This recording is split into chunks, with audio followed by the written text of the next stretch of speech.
Israel और Hezbollah के बीच हाल के दिनों में संघर्ष बहुत ज़्यादा बढ़ चुका है, जिससे पूरे मध्य पूर्व में एक बड़े युद्ध की आशंका बढ़ गई है।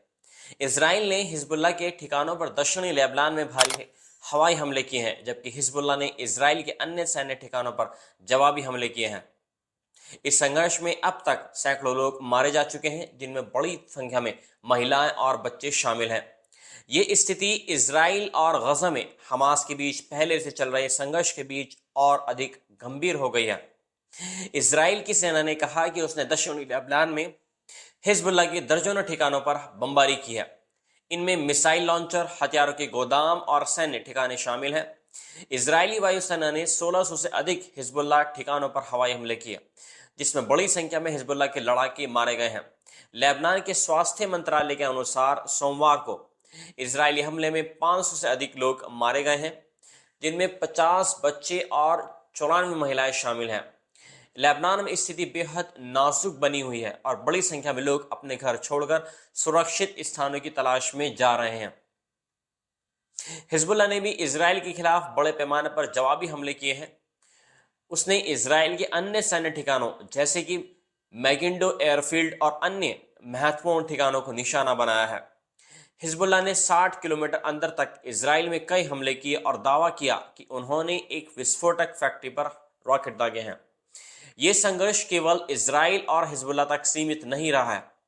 ईरान हिजबुल्लाह का प्रमुख समर्थक, ये तो हम सभी जानते हैं, इजराइल के खिलाफ खुलकर बयान दे रहा है।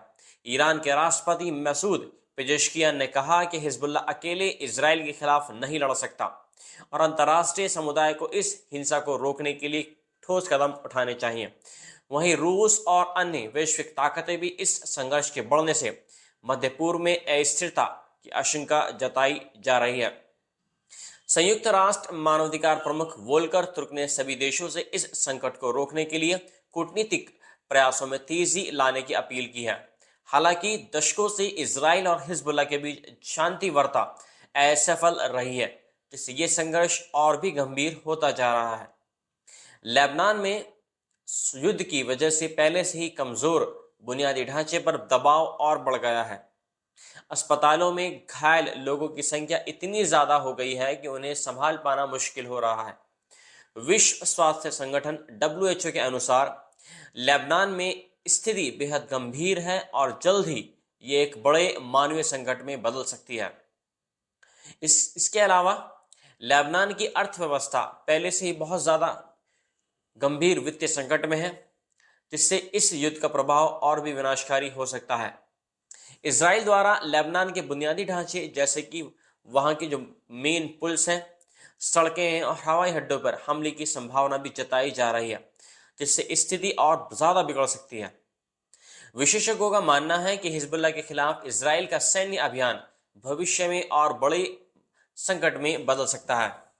हिजबुल्लाह जो 1982 में ईरान की क्रांतिकारी गार्ड द्वारा इजराइल के खिलाफ लेबनान में बनाया गया था, हमास की तुलना में कहीं ज्यादा ताकतवर है और संगठित समूह है। अगर ये संघर्ष ज्यादा और दिन चलता है तो ये पूरे मध्य पूर्व को अस्थिर कर सकता है। ईरान, इजराइल और हिजबुल्लाह को और अन्य अंतर्राष्ट्रीय ताकतों के बीच बढ़ते तनाव के बीच कूटनीतिक प्रयासों को तेज करने की जरूरत है, ताकि एक और बड़े युद्ध को टाला जा सके। इस समय इजराइल और हिजबुल्लाह के बीच जो संघर्ष चल रहा है वह मध्य पूर्व को एक नए युद्ध की ओर ले जा सकता है। इस संघर्ष में न केवल दोनों पक्षों के लड़ाके बल्कि आम नागरिक भी प्रभावित हो रहे हैं। आने वाले समय में यह देखना बेहद महत्वपूर्ण होगा कि क्या कूटनीति इस रिश्ते को रोक पाएगी या ये क्षेत्रीय युद्ध में बदल जाएगा।